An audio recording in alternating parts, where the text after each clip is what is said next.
Right, it is now 12 o'clock, so we are going to begin now. I think is that seat taken on the front row? Yeah. That seat is taken. So we have a full house, we are standing room only, so please do try and stick to the back and be as unobtrusive as possible if you can. Thank you very much. Welcome to this panel event today called Can Climate Action Stop the Boats. My name is Finn McCarran. I'm the International Programme Manager here at the Conservative Environment Network. We've been putting on a full Fringe. We still have a full day left of Fringe events on, so they will all be in this room. So do come along later if you have not already been to some of our panels. Now, climate change and extreme weather displaces thousands upon thousands of people every single year, and climate change also acts as a multiplier for other things such as conflict and food shortages and droughts. All of these end up being push factors for migration. But what our panel today is here to discuss is to what extent can we unpick climate migration from other types of migration? What extent should that actually influence our policy? And to what extent and how should we tackle it? So, if you've not been to a SEND panel before, the way this goes is that we have a couple of minutes of opening statements, and then we will go to chair questions and audience questions. So do please think of your questions as soon as you can. So I'm going to call upon first Evie Aspinall to do her opening statement. Evie is the director of the British Foreign Policy Group. Evie. Thank you, Finn, and thank you for a very packed house, the biggest panel I've been on today by far. So I think a sign of how important this conversation is. And I've been tasked with kind of setting the scene on climate migration and the extent to which is a problem for the UK and globally. So first and foremost, I thought I'd touch on some of the statistics around the scale of climate migration. So according to the UNHCR, in 2022, 31.8 million people were forcibly displaced by weather-related events. 19 million were due to floods, 10 million due to storms, and 2 million due to droughts. The exact numbers vary very substantially year on year based on environmental factors, but that's kind of the rough scale, at least in 2022. Many of those are kind of the most directly impacted by climate issues, but there's also a wider issue of climate change accelerating conflict, scaling up economic deprivation, which we also know are drivers of migration. So this is a very existential problem. The reality is that this is a growing problem that in the next few years will only worsen. So if we look at, we take 29 degrees Celsius as the upper limit of the human climate niche. Between 1960 and 1990, 1% of the world's population lived in it. We're now at 9% of the world population, and if global warming reaches 2.7 degrees, which it's on track to, then we above pre-industrial temperatures, then we'll have a third of the world's population living in that above the human climate niche. So a growing problem, and one that will not be, I think, simple to address. I think it's worth also touching on the fact that many migrants and refugees will be internally displaced, with the majority staying very close to home. So 76% of refugees are hosted by low and middle income countries rather than coming to the UK. There will be, though, a small portion that do, often those, crucially, not the poorest in those countries, those that have the economic means by which to migrate further than their most immediate safe country.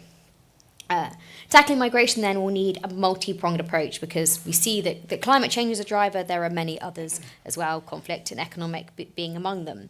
But one of the opportunities we have is to invest in climate resilience, to invest in countries to help them tackle the climate crisis, to help stop some of these drivers of migration. Whether that's the most effective or just one of the solutions, I'm sure we're going to touch on more in this session, but it's one part of the solution, in my opinion. Brilliant, thank you. We'll next call upon Sam Bidwell over on this side of the panel. Sam is the director of the Next Generation Centre at the Adam Smith Institute. He also formerly worked on the Commonwealth Enterprise and Investment Council. Sam. Thanks very much, Finn, and to everyone for coming. Look, I'm going to keep my remarks short because I'm keen to hear from the floor and keen to hear from the other panellists. I expect that I will not necessarily agree with everything that my fellow panelists say, nor will I necessarily agree with everyone in the room, but we can agree or disagree well on the basis of facts, which is to say that climate change and extreme weather events will drive up the number of people displaced around the world. That is an absolute fact. There's no getting away from it. It is also legitimate for the UK to control its borders and to decide what it wants to do about migration and asylum as an internal conversation. Those are 2 points that I think broadly everybody in the room can agree on. So proceeding from that basis, what I would say is look, we do need to take a holistic approach. It is fact that as we say, millions more people will be displaced around the world. We are and have done in the past great work in supporting regional partners in helping to host the vast majority of that displaced and refugee population. I'm thinking particularly about recent conflicts in the Middle East, but also some of the work that the UK has done to support Poland in helping Ukrainian refugees, not a climate-related crisis, of course, but nevertheless an example of mass movement of people. What I worry about when we talk about climate migration is I think it will become very difficult to extricate climate migration from other push factors. So we are seeing, that there is an economic push factor. There are countries around the world in which economic growth has not happened at the same speed as people might have hoped. People do not necessarily have the economic opportunities in their home countries that they would like, but nevertheless, it is plainly not the solution for all of those people to come to the UK. At the same time, we've seen a huge population explosion in many of the areas which will be most acutely affected by climate change and extreme weather events. I'm thinking particularly about parts of Africa and Asia. Again, that increase in population puts pressure on services, which makes domestic political and services environments far more febrile, pushing people away from their host countries. But again, I think in the years to come, it will be very difficult to extricate those challenges, the people coming for those reasons, purely economic or, broader migration push factors, versus those coming for primarily climate-related reasons. And what I really fear is, in our rush, and I think a very well-intentioned rush to talk about climate migration, we risk creating a legal category of countries to which we find it very difficult to remove people on the grounds that they would be unsafe in their home countries thanks to climate-related pressures. We have seen this, a huge expansion in the number of countries that courts will now not let the British authorities remove people to because of their domestic political environments. I worry about extending that to climate, particularly because, as we know, climate change and extreme weather events, climate change will affect all countries, and extreme weather events will affect a great many countries. And so while we do need to take, I think, a reasonable and pragmatic approach to climate aid, to supporting other countries in building climate resilience, we should also be cautious about the way in which we allow this to affect our domestic political conversations about migration. Brilliant, thank you. And we'll now go to Dr. Ben Spencer, who is a Shadow Minister for Health. He is also a proud member of his Sen Parliamentary Caucus. Ben. Good afternoon, and thank you for inviting me to speak on this panel. And so the specific question I have been asked to answer is, on the doorstep, do voters see the connection or a connection between climate change and challenges around illegal migration? Now, it's always a bit of a dangerous game for a sort of elected MP to say the voters say this or the voters say that, because I'm not a sort of clever polling company which has done a stratified analysis of what's going on in terms of my constituency. But obviously I do get a lot of host of different feedback, informally, on a whole host of different levels. And what I would say is, for the people, clearly we need to, I'm going to agree quite a lot actually with what Sam said. It is very important that we control our borders, full stop. And I think all of us can agree with that in this room. We need to stop illegal migration. It is also very important that we deal with climate change. Perhaps actually that's more of a controversial issue, perhaps not in this room, but I think in general in terms of the tackling that and the approaches and the salience that we put to that going forwards. Climate events have always, throughout human history, caused movement of people Now we have borders, so it's a bit of a different game. And when I was at COP26, one of the things that I took away from it was the anger from developing nations who haven't industrialized to the same extent that we did, didn't cut down all their trees, burn up their coal, and industrialize here as we are sat right now in the industrial heartlands of the Black Country, which is very close to my heart because I went to a school just 7 miles down the road, and very much in sort of my culture, where they were very angry that we've industrialized, but now they're being told not to burn down the trees and dig up the coal, and they're limited in that, and they are the people who are most vulnerable in a lot of ways because of climate events and migration going forwards, and how that works in a fair society. There is a subset of people for whom illegal migration is the most important issue, and I think that also overlaps with a group of people who don't believe that we should take climate change seriously. So if you're saying, from a political campaign perspective, linking climate change and illegal migration, is this going to be a vote winner or not? I have some skepticism around it in general in terms of that particular vote group that you're thinking of.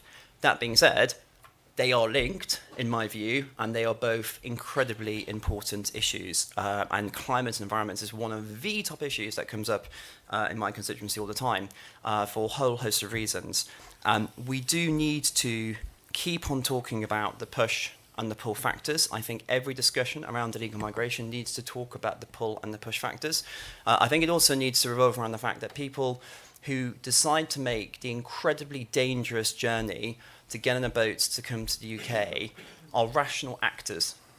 Yeah, they are not sort of evil people, who have decided to be evil and do evil things and sort of demonized as sometimes I think they are. They are rational actors who are making decisions, and often due to a whole host of complex reasons, how you can tease what is a, inverted commas, pure asylum seeker versus economic migrant, and where the whole thing sort of swishes or mixes together, I think is very, very difficult. So I think it's absolutely right that we do focus on measures which help nations so that there isn't a push for people to leave and to go to other countries, or if they do want to leave, they can leave in a way by going through visa applications and through safe and legal routes in the right sort of context. And certainly in Parliament, pretty much every time I've stood up and spoken about migration, I've spoken about the importance of accessible, safe and legal routes. So there's that part. But also, more safe and legal routes ain't going to stop illegal migration. And we need to be very clear in terms of good policies and strategies so that we can manage our borders properly. So it's a sort of yes and no answer. I think it is important, but I don't think seeing it from an electoral window is necessarily the best way of approaching it. Thank you very much. And finally, we will turn to Andrew Mitchell, who is the Shadow Foreign Secretary and previously served as Deputy Foreign Secretary in the last government. Andrew. Well, thank you very much, and thank you very much also to the Conservative Environment Network for convening us today. And it's clear from the number of people who are here that this is a subject of great interest. And I think that the other panellists have put it incredibly well. I particularly agree with my colleague Ben Spencer that these are very complex issues. And let me just try and make a few comments to add to what we've already heard. First of all, I think that the effects of climate change, which in the past didn't really impact much on the wealthy world, but where the poorest countries in the world, particularly sub-Saharan Africa, suffered first and hardest from climate change. I think that it is now understood. We've seen the fires that have taken place in the developed world, the floods, the fact, for example, that the fight against malaria, which has been extremely successful over the last 10 years, has been reversed basically by the fact that there's more rainfall and flooding taking place in these vulnerable areas. I think everyone now appreciates that climate change is real. Guttering in our cities made for terraced houses that was built for a certain amount of rainfall and has been installed by builders in the last 100 years is now no longer adequate to deal with the added rainfall that we have here.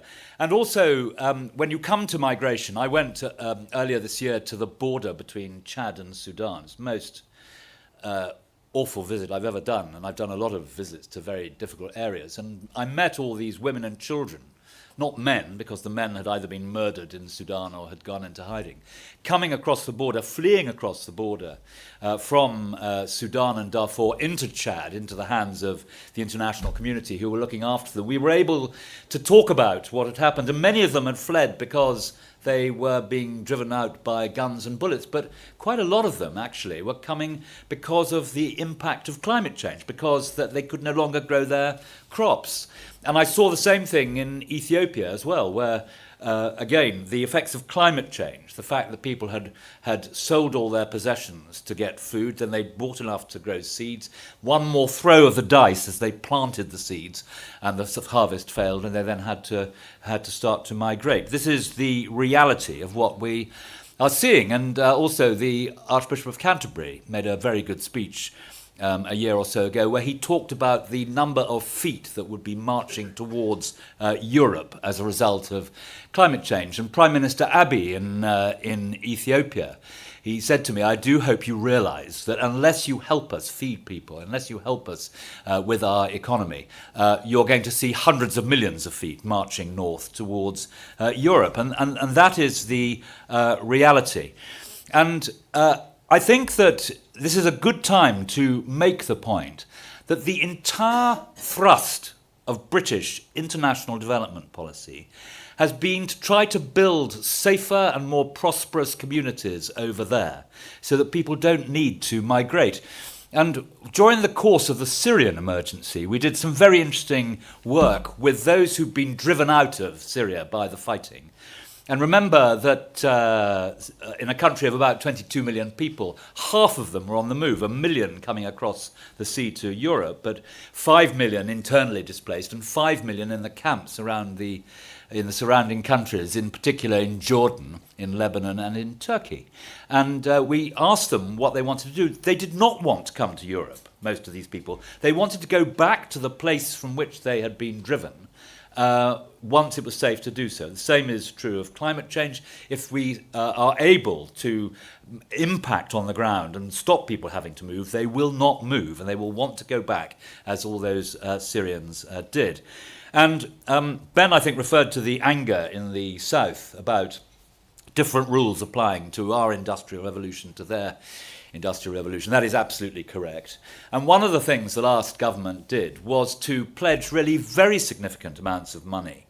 We probably didn't shout about it enough, but £11.6 billion, which Britain is putting into climate finance from over a number of years from the development budget. We took the co-chair of the Green Climate Fund, the most important funder of provider of climate finance, in particular making sure that they used it for adaptation work in very poor countries, which often don't have the sufficient resource to fill in the forms that are necessary, but to focus on getting that money into the island states, something that David Cameron, when he was Foreign Secretary, was very keen to do. So, development is incredibly important. If you look, I'm not saying we can do this, but after the war, when Germany was flat on their back, America introduced the Marshall Plan, which then gave Germany the ability to recover.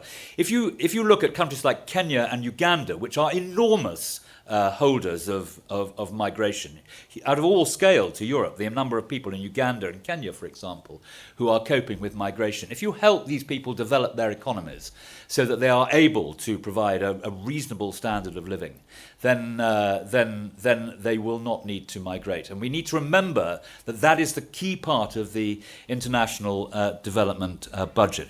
The final point I'd like to make in these opening remarks is that I think many of us are extremely worried that the Labour government now is not facing up to these responsibilities because of the enormous amount of expense in dealing with first-year asylum seekers, something like £4 billion last year, which came off the development budget.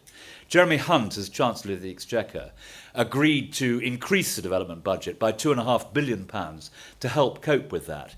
It will be very interesting to see in the budget that is coming up whether Rachel Reeves is willing to increase the development budget to help in the same way that Jeremy Hunt did. Because if they don't, all the things that I've been talking about will go backwards and go backwards very fast. And perhaps again, finally, I should just make the point that Ben was making, that there was a policy which included a deterrent, which was the Rwanda scheme, which many people didn't like very much, but the fact was that it was a deterrent. How do we know it was a deterrent? Because journalists went and asked the people in Calais about coming to Britain, and they got a very strong response that once that nice Mr. Starmer was in power, then it would be safe for them to come across the sea because he wouldn't implement the Rwanda scheme. But Rishi Sunak had a plan.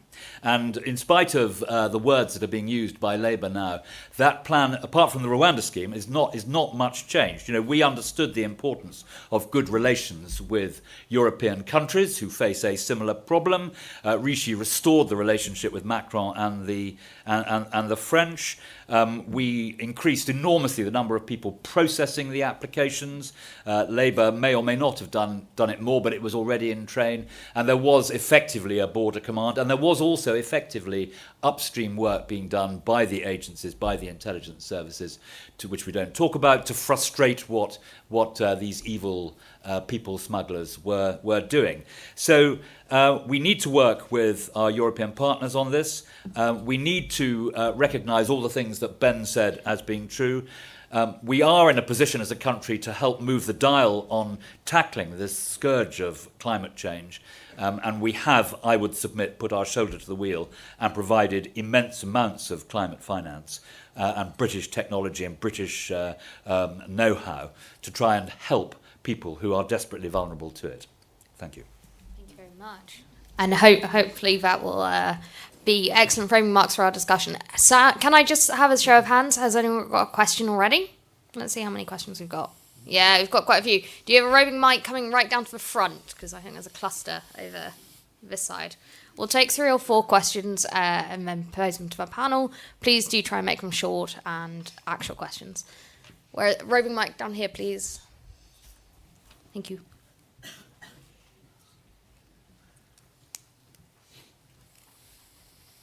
Very short, just a comment.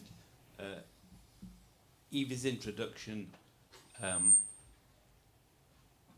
fell short, I think, in respect that population over several large countries is in the act or about to fall. China, the US, not Africa. And that, I think, is another balancing factor against the frightening picture that you painted at the beginning. Okay, thank you. And I think there were a few just around there. Make it easier. Hello, Philip Hearn, Deputy Chair of Political in South West Herts. Thank you for the talk, but I have to say I'm quite concerned.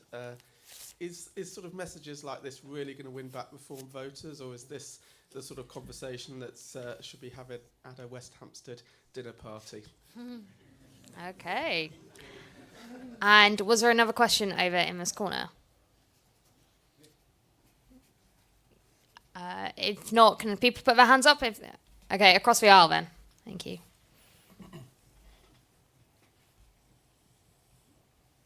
Good afternoon, everybody. I'm even more concerned now listening, and thank you very much, Andrew. It was excellent to listen to all the panel. I'm even more concerned now, and I wonder if the two things have been conflated here, and they shouldn't be. I think there's a dividing line. We're a democracy. We can make our own decisions. We've got our own borders. My personal view is that we need to close the border. Worrying about climate change is a totally separate world problem. The two people that are going to make the biggest difference to climate change are Mr. Xi and possibly Mr. Putin, in that order.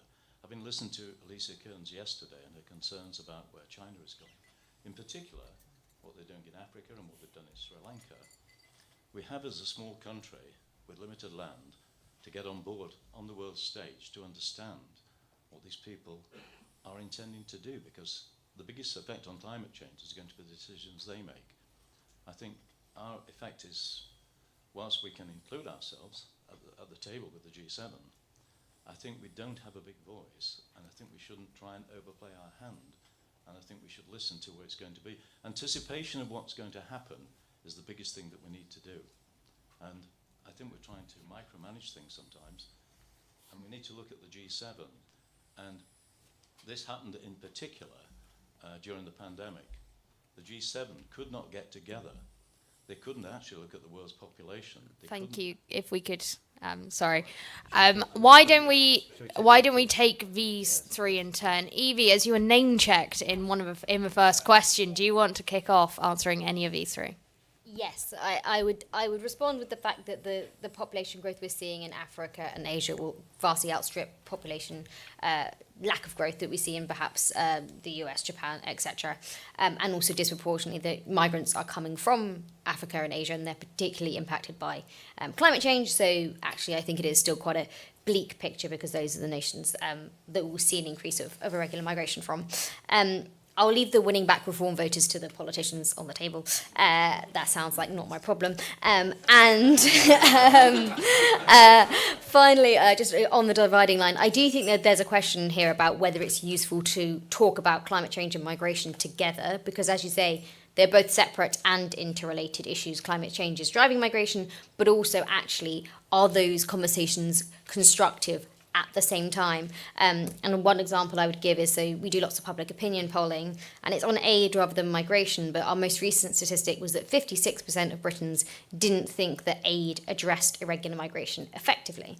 And I think you'd probably find a similar thing about climate leadership if you polled, does climate leadership help address irregular migration? I don't think so. I don't think that's going to convince most people, even if it does have an impact. And actually then some of the more immediate solutions to irregular migration will probably get more support. But I'll leave that again to Andrew and Ben to think about. Brilliant. Well, winning back reform voters, Ben, that sounds like a you problem. Do you want to come in on that? Yeah, well, I think there's several people who can answer that. But look, I think the point Philip has well made about reform voters, and it was what I was sort of alluding to, which is, the Reform Manifesto. And I don't like talking about other parties' manifestos. I want to be talking about our stuff. But just for this, let's caveat here. The Reform Manifesto was very much predicated on stopping migration and anti-net zero sort of policy. So by definition, if that manifesto maps onto reform voters, this is not the sort of thing that's going to move the dial. That being said, if we're going to fix the problem, part of the solution has to be around climate change, part of the problem 10, 15 years down the line, and then also in terms of internal migration issues with flooding and climate events that are happening in our own country, and the challenges around increasing floodplains, which is hitting my patch. So I don't think this is how we get reform voters, but in some ways, this is the problem. This is the problem of the last election. This is the problem, dare I say, that we have had and need to fix in terms of our party and our party electorally. Because other parties, let's face it, are much better at a simple soundbite that people can get behind and seems black and white and very clear. Yeah. Whereas when we're talking about solutions, we're explaining. Yeah, I mean, you call it a sort of West Hampstead sort of whatever, fine. But but we're talking about nuance, we're talking about pros and cons, talking about push and pull factors. We're not just saying, hey, stop net zero, who wants to pay more money? It's ridiculous. Or hey, we just, just send them back. Why don't they just send them back? Why don't you just send them back? And you say, well, we can't just, where do you send them back to? Sort of, how do you do that? Well, if you don't have an idea, and then by that time, well, you're just stupid, aren't you? But this is the problem. And I think as conservatives, we need to get better at talking about conservative values and talking about conservative principles and talking about why we are doing things, not just how we are doing things. And I think if we have that, and if the voters give us the time and space to have that, to have those discussions, I think we can turn them around. And I remember several conversations with people who are going reform, previous voters for Conservatives who I spoke on the doorstep, and these were long conversations. It was about 15, 20 minutes during the election campaign, which was to say, okay, right, can you just give me 10 minutes? Let's talk through. Let me explain about why the Rwanda scheme makes sense, even though there's lots of different views on it, in the perfect world, we wouldn't want it. But let's talk about how it works and how, if you're going to effectively shop for asylum, we shouldn't have a duty to provide asylum in our own country. We should have the ability to choose where that duty is discharged. Let's have a conversation about, the broader package of dealing in terms of border control and collaboration with the French, etc. But of course, I've just spent 5 minutes doing that. And that's the problem. We need to get better at explaining short, snappy, what we're about. And I hope, wherever we get in this leadership contest going forwards, that's what we do. Okay, thank you. Sam, do you want to come in on any of these questions? Yeah, I can comment on a couple of them. So the gentleman over there is, I think, absolutely right on 2 points. Again, those two premises that I set out at the beginning, that climate and extreme weather events will drive more people to want to come to Europe, but also that it's completely legitimate for us to decide border policy as an internal matter. I think that is absolutely key, which I think links very nicely to that question about reform voters. Because frankly, I think reform voters, there are a number of reasons that people voted reform. I think you would be foolish to say that the top one was not migration by quite a long way. Most reform voters that I spoke to during the campaign, that I've spoken to since, I was actually at Reform Conference with the Adam Smith Institute the other week. They don't really care how migration comes down. They care that it comes down. They think that it's up to politicians to come up with a plan, and a lot of those voters backed reform because we'd made promises that we hadn't kept. We had offered things which we hadn't delivered. And so if we are going to rebuild credibility on the migration issue, which I think is absolutely critical, that has to start with a sober and factual analysis of why migration is happening and what we can do to stop it, push and pull. And therefore, I think we do have to talk about climate. I think it is a reality that more people are going to want to come to Europe. That is something that we are going to have to contend with in the years to come. Again, that doesn't have to mean that our border policy is set entirely on the basis of a kind of climate-based lens, but we should accept that this is one of the reasons that people are going to want to come. And if we are going to rebuild trust with reform voters in the long term, we have to actually deliver and have a plan that will actually work. Because let me tell you, if the Conservatives get in again and fail on migration again, there will be no Conservative Party. Next time is the last go that we've got on migration, because I was terrified by how professional reform is. This is actually, for its sins, an outfit that is trying to become serious, and it only takes one more, knocked trust for lots of voters up and down the country. If we make promises on migration, we've got to keep them. Okay, thank you. And Andrew? So, first of all, I have nothing against West Hampstead dinner parties. I must have attended one or something during my long time in politics. But the answer to reform is not to try and ape their policies or to suck up to them or try and move towards them. The answer to reform is for the Conservative Party to develop the right policies to handle the problems which meant that reform attracted a lot of our supporters.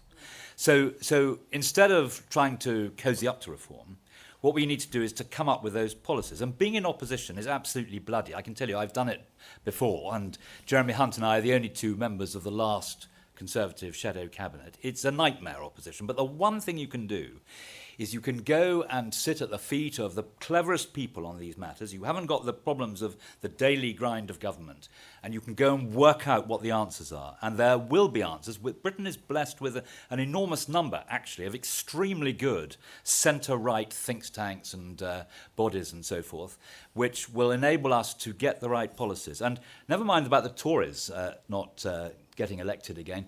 If Labour don't solve this problem, they've said they got an answer. And they think they know what they're doing. If Labour don't solve this problem, they won't get elected either, because the public demand that we should maintain our borders and that people can't break into them.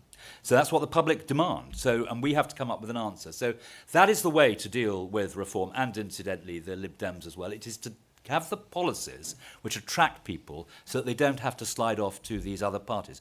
Reform is not really a political party, it's a movement. And that's why they did well at the last election, because they said things which attract people, said, yes, I want that problem dealt with. We have to come up with the answers to those problems. And, if you pin down a reform, Ben's absolutely right in what he said, if you pin down a reform, someone appealing to reform on their immigration policies, they don't have any policies on immigration either. Why? Because, turn back the boats. Once you drill into these slogans, they do not amount to a policy. And you cannot turn back the boats in the way that that people from Reform said. You've got to go upstream in the way that I hope I managed to describe.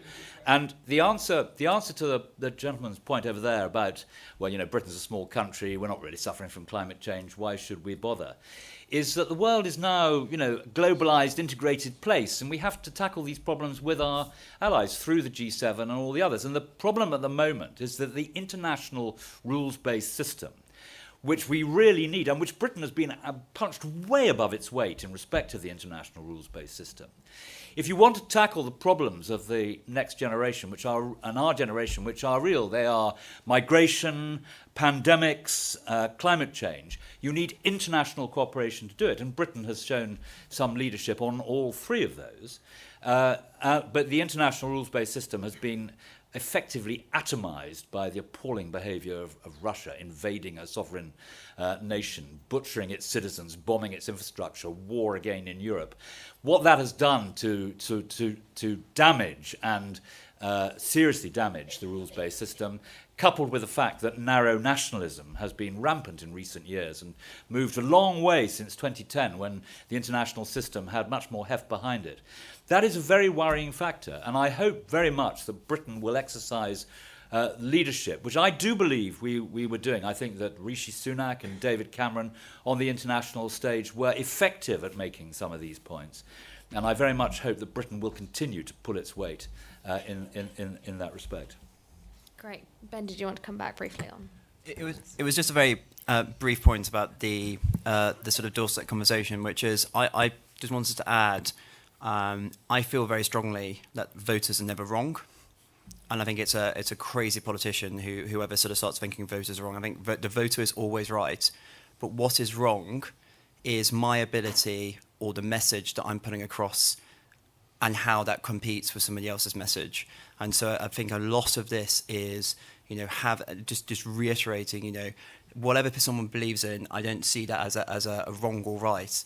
We have to focus on ourselves internally and introspectively on how our message and our communication competes with other people who are also trying to explain and persuade in that sort of audience and frame it around that. Thank you. Do you have some more questions? Okay, as we went round the front first, let's go towards the back there. The two people standing. Hello, Matt Spell from Twickenham. It's not really a question, it's more a statement. I think we In have which to case, immediately no. Move on to the next person. I'll turn it into a question then. Brilliant. Would you believe in this proposition? It is a fact of the matter that over the next few years, we are not going to massively affect climate change as a country. We have to recognise that. Given that, shouldn't we be focusing on two different things? One, driving vibrant growth in the UK to make our economy stronger, and then using that wealth to help the countries deal with the inevitable impact of climate change. Okay, and there. Yeah, hi, Tony Smith, Croydon Conservatives, former head of the UK Border Force. Can the panel explain why the last government called an election at the point where we had flights ready to go to Rwanda, we had people detained, we had an airfield, we had a treaty in place, and we could have probably by now have demonstrated that Rwanda was a viable plan, and of course now we'll never know. Thank you. Okay, and were there more hands over there? Hi, thank you. I was really struck by what Ben said earlier in his remarks about people coming over being rational actors. And I just wondered how can we humanise the people coming over, and what needs to be done to kind of change the narrative to add a bit of humanity? Okay. Well, I think let's take these three. So we've got, shouldn't we start driving growth and try and just adapt to climate change instead? Why did the government call the election? And how can we humanise people who are being forced to move? So can we start this side of the table, please? Sam, do you want to go ahead? Yeah, absolutely. Look, I think the resilience and mitigation point is genuinely very important. I think everybody accepts that the effects of a changing climate are not a prospective thing, they're already happening. So resilience, building mitigating measures, allowing people to adapt is something we've got to do, regardless of your position on climate change more broadly, right? Whether you're somebody who thinks that we should be doing a lot more, a lot less, opinions will differ on that. But what is absolutely true is there's no getting away from the need to help to adapt close to home, because of course some of these problems are problems that we face here in the UK. Ben was talking before about expanding floodplains, and that's absolutely critical for many low-lying areas of the country. But also, there are other countries around the world which are seeing these impacts already. Absolutely helping them to build resilience and to adapt has got to be part of the strategy.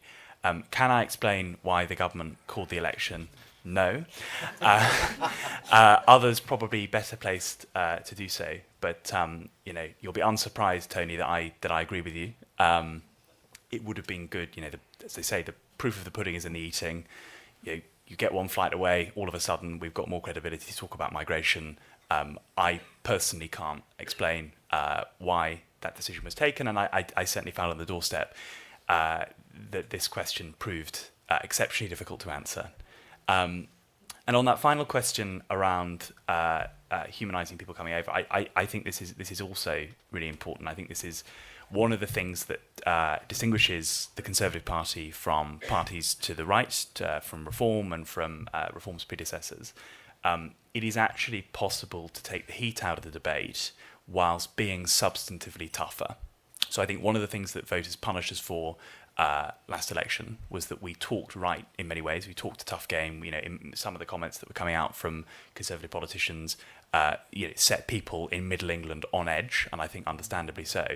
And yet the numbers reflected growing migration, which was not where public opinion is. You look at the latest YouGov tracker, 71% of people say that legal migration has been too high over the last 10 years. 85% say that the current number of illegal crossings is unacceptable. These are huge consensus numbers that we're talking about here.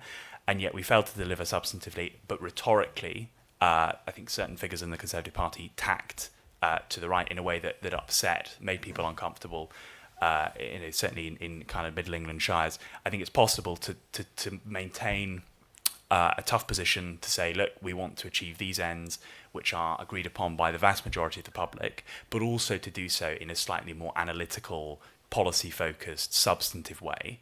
And I think in doing so, you kind of bridge the gap between those two competing urges. Great, thank you. Ben, do you want to come in on any of these? Yes. So in terms of the economic prosperity, I think our future economic prosperity is very linked to the green jobs and green tech industry. This is something that we can do well. We are doing well in terms of link with Jet Zero, with sustainable aviation. I think green industry is one of the big growth areas in the UK economy. So I actually don't see it as counterproductive. I think we can do this well, and we can make a lot of money from it. And we can sell the technologies, we can help develop them across the world. This is what we do. And I think we're in a great position to drive this forward. So I think there's a lot of excitement around green tech and sustainability going forward. On why the election was called then, I'm going to sort of swerve that. What I would say is I was personally very keen for it to happen at the same time the locals for a whole host of reasons, because it would have saved a bunch of our councillors, I suspect, if we'd have gone at that time. But I'm definitely going to swerve. I swerved the answer on that one. In terms of the language around people who are seeking asylum, naturally, of course, I absolutely agree with that. And in fact, it's something I've been very mindful of, because we had a plans for a really completely disproportionate placement of people who are asylum seekers in a place in my constituency that I sort of campaigned against. Not that we shouldn't have people who are seeking asylum in my constituency, but just the sheer number and pressure of services, which was completely disproportionate for what was being proposed. And before I sort of put the stuff out publicly, I thought very hard, well, what language should I use? What shall I call the people who could be affected by this?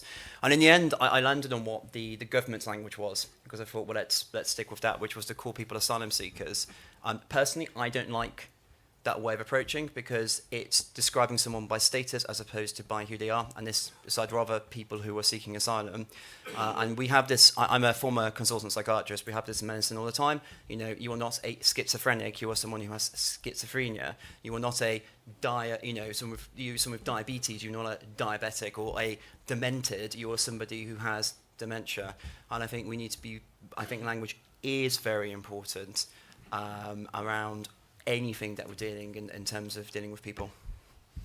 Great, thank you. Andrew, would you like to come in on any of these? Yes, thanks. So the gentleman who asked about whether or not we should focus on growth and helping countries as a result of the growth we get, rather than trying to make a significant contribution at this point to tackling climate change. I don't think it's either or. I mean, of course, we should focus on growth. And, of course, in order to be successful and to help other countries in the way that people have been addressing, you need to have a successful economy and growth. So I agree with that. But I think it would be quite wrong to think that Britain has not been making a massive contribution out of proportion to our size as a country on the issue of climate finance and climate change. You'll see some of this in the announcements that are made at Chogham at the Commonwealth Heads of Government meeting in Samoa, where Britain has worked with other countries to try and help these poor island states, some of whom will disappear underwater as a result of the effect of climate change. And you will see some of that. I think also, the Commonwealth is a brilliant north-south organisation, which I think punches below its weight. There's a lot more that we could do with that. And also, the biggest announcement, in development, I don't like talking about money. I like talking about the impact and effect. But Rishi Sunak announced $2 billion for the Green Climate Fund, and we took it over as we were the co-chairs of it. And we drove change in that to try and make sure that the countries which are most disadvantaged, have close connections with Britain, are helped. So I don't think it's either or, but don't belittle the impact we've had.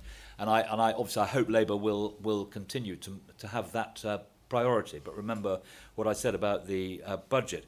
And also, remember also the leadership we have shown in AI, the interventions from that, which are very important too in tackling climate change. On the point about the early election, and I know everything was ready to go with Rwanda, and I think I'll join my colleague Ben in swerving. It's a very personal decision by the Prime Minister. No doubt he had noted the considerable stoking up of dissent in the public sector and the threat of strikes being organised for political reasons in the run-up to election. No doubt he'd also seen what the OBR did to the last budget and probably concluded that another budget wouldn't be particularly helpful. But your point about the Rwanda thing being ready to go, I was not keen on the Rwanda scheme when it was first announced, but I genuinely came round to it, not only because I was governed by collective responsibility, but because of the cost.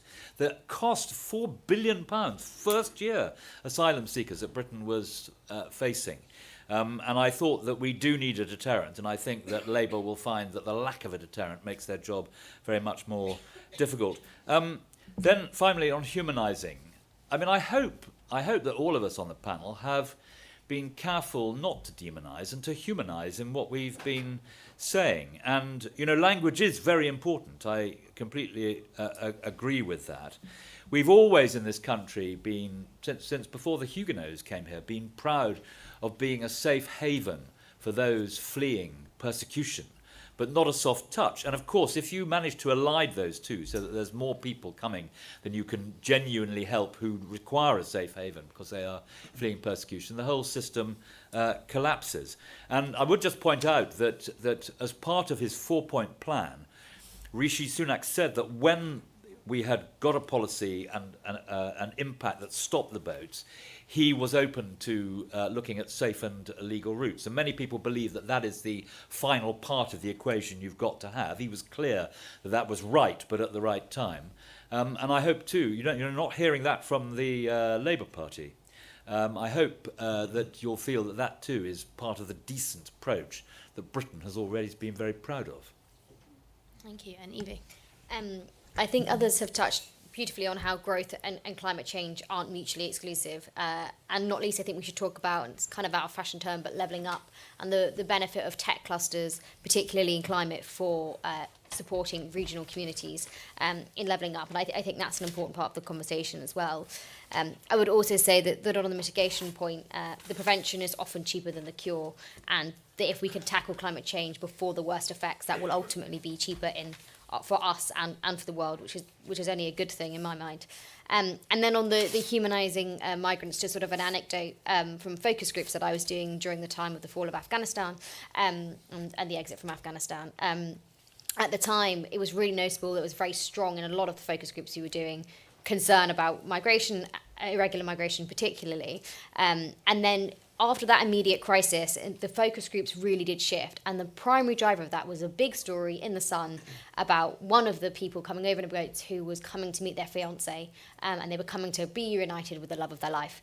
And it was really striking. It only lasted about a week or two, but it really shifted the way that people spoke about migrants in that short period of time.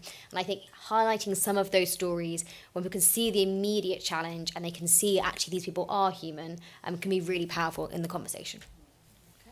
Thank you very much. I think we've got time for exactly one more question. So, Ellie, just pick whoever you are currently stood closest to, who has their hand up. That's a very good side swerve. Oh. They're not on. Yeah, just give it a second.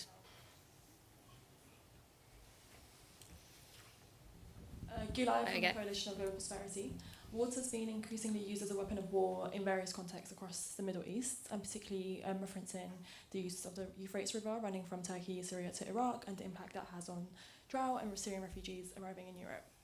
I'm curious about what the panel thinks the UK can do to leverage its diplomatic relations to prevent allies or other hostile or state actors to prevent using climate change as a weapon of war.